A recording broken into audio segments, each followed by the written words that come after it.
Buenas noches. Bueno, la sorpresa de esta noche, Micaela, en relación con tus sitios de el día de hoy es, no, no, no logro que se vea en el fondo que elegí, pero es la foto que te mandé. Es el herrero de Bottom-Mayer y estoy utilizando una de tus fotos. De J.R.R. Tolkien está en la selección de cuentos desde el Reino Peligroso. Muy peligroso. Había una vez un pueblo no hace mucho tiempo para los de buena memoria, ni muy distante para los de largas ancas. Llevaba el nombre de Wotan Mayor, porque era más grande que Wotan Menor, a pocos kilómetros de distancia en la espesura del bosque. Aún así, no era muy importante, aunque gozaba por entonces de prosperidad y contaba con un buen número de vecinos buenos, malos y regulares, como es habitual. Era a su manera un pueblo notable, bien conocido en todos los contornos por la destreza de su gente en distintos oficios, pero sobre todo por su arte culinario. Disponía de una gran cocina, propiedad del ayuntamiento, y el cocinero mayor era todo un personaje. La residencia del cocinero y la cocina lindaban con el gran pabellón, el edificio más amplio y antiguo del lugar y el más hermoso. Estaba hecho de buena piedra y buena madera de roble, y bien cuidado, aunque ya no mostraba las pinturas y dorados que había lucido en épocas pasadas. En él tenían lugar las reuniones y debates de los lugareños, los festejos populares y las reuniones familiares. Así que el cocinero siempre se hallaba atareado, pues a su cargo corría el menú propio de todas estas ocasiones. En cuanto a las muchas fiestas que a lo largo del año se celebraban, la comida se juzgaba adecuada si era abundante y sabrosa. Una festividad en particular era esperada por todos, con especial interés porque era la única del invierno. Duraba una semana y al atardecer del último día se ofrecía una gran fiesta, llamada de los niños buenos, a la que no se convidaba a muchos. Faltaba, sin duda, algunos que merecían estar invitados y por error se llamaba a otros que no eran dignos. Así son las cosas, por mucha atención que intenten poner los que velan por tales asuntos. De cualquier forma, era el azar de la fecha de nacimiento lo que sobre todo determinaba que un niño tomase parte en la fiesta de los 24, ya que solo se celebraba una cada 24 años y únicamente se invitaba a 24 muchachos. Todos esperaban que el maestro cocinero se luciera de forma especial en ocasión semejante, y además de otros muchos bocados apetitosos, era costumbre que preparase una gran tarta. De su buen acierto o de todo lo contrario, dependía casi exclusivamente que su nombre se recordase, pues rara vez, si alguna había habido, un cocinero mayor ocupaba a su cargo el tiempo suficiente para preparar una segunda tarta. Llegó, sin embargo, una ocasión en que el entonces cocinero mayor, para sorpresa de todos, pues esto nunca había ocurrido antes, anunció de pronto que necesitaba unas vacaciones y se marchó sin que nadie supiera dónde. Y cuando algunos meses después regresó, parecía un tanto cambiado. Había sido un hombre afable, al que le agradaba ver divertirse a los demás, si bien él mismo era serio y de pocas palabras. Ahora se mostraba más jovial y a menudo así decía las cosas más graciosas, y en las fiestas solía entonar canciones jocosas que nadie esperaba en boca de un cocinero mayor. También trajo consigo un aprendiz y eso dejó sorprendido al pueblo. No era extraño que el cocinero tuviera un aprendiz, era lo normal. A su debido tiempo el cocinero escogía uno y le enseñaba cuánto sabía, y a medida que ambos avanzaban en edad, el aprendiz se iba haciendo cargo del trabajo más importante.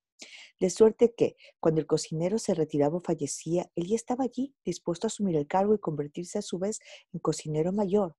Pero el actual cocinero nunca había escogido un aprendiz. Solía decir, aún hay tiempo, o bien, tengo los ojos abiertos y elegiré uno cuando encuentre quien me convenga. Ahora, en cambio, había traído consigo a un simple chiquillo y forastero. Era más vivaz que los muchachos de Button, de voz suave y muy educado, pero ridículamente joven para el puesto, apenas un adolescente a juzgar por su aspecto. Con todo, la elección del aprendiz era asunto del cocinero y nadie tenía derecho a intrometerse. Así que el muchacho se quedó y vivió con él hasta que tuvo bastante edad para procurar su alojamiento propio. Pronto se acostumbraron a verlo por el pueblo e hizo unos pocos amigos. Para ellos y el cocinero su nombre era Alf, para los demás solamente el aprendiz. La siguiente sorpresa solo tardó 3 años en llegar. Una mañana de primavera, el cocinero mayor se quitó el gorro blanco de faena, plegó los delantales limpios, colgó la chaqueta blanca, tomó un recio bastón de fresno y un atillo y se fue. Se despidió del aprendiz y nadie más estuvo presente. Hasta pronto, Alf. Súpleme en el cargo lo mejor que sepas, que siempre lo harás muy bien. Confío en que no tendrás ningún problema. Si volvemos a encontrarnos, espero que me lo cuentes todo. Diles que he vuelto a irme de vacaciones, aunque esta vez ya no he de regresar. En el pueblo hubo una gran conmoción cuando el aprendiz repitió estas palabras a quienes acudían a la cocina. ¡Qué faena!, decían, y sin avisar ni despedirse. ¿Cómo vamos a arreglarnos sin cocinero mayor? No ha dejado sustituto. Nadie en estas discusiones pensó jamás en ascender de categoría al joven aprendiz. Ahora era algo más alto, pero seguía teniendo el aire de un muchacho y solo llevaba 3 años en el puesto.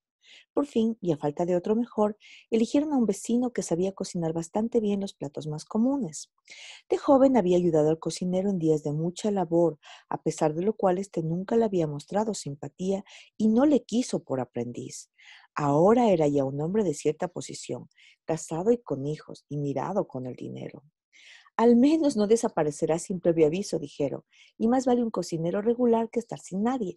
Faltan aún 7 años para la próxima gran tarta y para entonces ya sabrá componérselas. Noques, que tal era su nombre, quedó muy satisfecho con el giro que habían experimentado los acontecimientos. Siempre había deseado llegar a cocinero mayor y jamás había dudado que podría salir airoso. Durante algún tiempo a solas en sus dominios, solía encasquetarse el gorro blanco y mirarse en una sartén bruñida, mientras decía: «¿Qué tal, maestro? No te sienta mal el gorro, parece hecho a medida. Confío en que todo te vaya bien». Y le fue bastante bien, porque al principio Noque se esforzó cuanto pudo y contaba con la ayuda de Alf. Verdad es que aprendió mucho de él observándolo con disimulo, aunque Noques nunca admitió tal cosa. Pero, con el paso del tiempo, se acercaba también la fiesta de los 24, y Noques tuvo que pensar en la preparación de la gran tarta. Aún sin manifestarlo, el asunto lo tenía intranquilo, porque a pesar de que con la práctica de 7 años podía elaborar tartas y dulces aceptables para ocasiones normales, sabía que se esperaba con expectación su obra magna y que tendría que dejar satisfechos a críticos severos, no solo a los niños. También había que preparar otro pastel más pequeño, de idénticos ingredientes y elaboración, para los que acudían a ayudar en la fiesta. Se suponía además que la gran tarta tendría que contener algo novedoso y sorprendente, no limitándose a ser una mera repetición de la anterior. Entendía que, básicamente, habría de ser muy dulce y sabrosa, y decidió que iría por entero cubierta de azúcar glaseado, que al aprendiz le salía muy bien. Eso le dará el aire encantador de un cuento de hadas, pensó. Hadas y dulces eran dos de las muy escasas nociones que conservaba sobre gustos infantiles. Creía que al crecer uno se olvida de las hadas. No obstante, él seguía muy aficionado a los dulces. Ah, las hadas, eso me da una idea. Y así fue como se le ocurrió que podría colocar en medio de la tarta, en lo alto de un pináculo, una figurilla vestida toda de blanco, con una varita mágica que rematase a una estrella de brillante metal. Y a sus pies, en letras rosas glaseadas, la reina de las hadas. Mas cuando empezó a disponer los ingredientes para la tarta, comprobó que solo tenía vagas nociones de lo que debía ir dentro, así que recurrió a algunos viejos libros de recetas que habían pertenecido a cocineros anteriores. Lo dejaron perplejo, aun en los casos en que llegaba a entender la letra, porque citaba muchas cosas de las que no había oído hablar y otras que había olvidado y que ahora no tenía tiempo de obtener, pero pensó que podía probar con una o dos especies de las que hablaban los libros. Se rascó la cabeza y recordó una vieja caja negra con distintos compartimientos, donde el último cocinero había guardado tiempo atrás las especies y otros artículos para las tartas de importancia. No la había visto desde que se había hecho cargo del puesto. Después de buscar un poco, la encontró en un estante alto de la despensa. La bajó y sopló el polvo que cubría la tapa, pero al abrirla vio que quedaban muy pocas especies y que estaban secas y rancias. Sin embargo, en un compartimiento arrinconado, advirtió una estrella diminuta, apenas mayor que una moneda de 6 peniques, oscurecida como si fuese de plata y hubiese perdido el brillo. Qué gracioso, comentó mientras la levantaba la luz. No, no lo es, dijo tras él una voz, tan de improviso que le hizo dar un respingo. Era la voz del aprendiz que jamás había hablado antes al cocinero en ese tono. Lo cierto es que muy raramente le dirigía la palabra, a menos que Noques lo hiciese primero. Todo muy bien y muy propio de un jovenzuelo. Puede que sea hábil con el azúcar glaseado, pero todavía le quedaba mucho por aprender. Tal era la opinión de Noques. ¿Qué quieres decir, jovencito? Dijo con cierto desagrado. Si no es gracioso, ¿qué es entonces? Es mágica, respondió el aprendiz. Viene del país de fantasía. El cocinero se echó a reír. De acuerdo, le dijo. Es casi lo mismo, pero si prefieres, llámalo así. Algún día crecerás. Ahora puedes seguir quitando las pepitas a las pasas. Si ves alguna de ese extravagante país, dímelo. ¿Qué va a hacer con la estrella, maestro? Preguntó el aprendiz. Colocarla en la tarta, naturalmente, respondió el cocinero.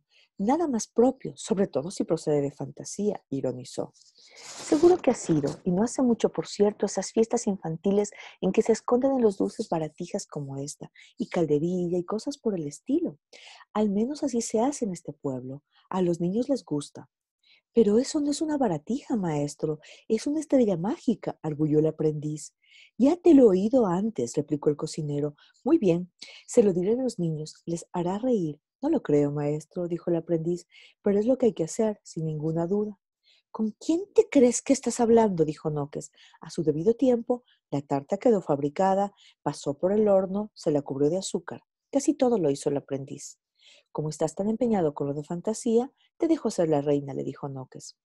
Muy bien, maestro, contestó. Si está muy ocupado, yo la haré. Pero ha sido idea suya, no mía. Me toca a mí tener ideas, no a ti, dijo Noques.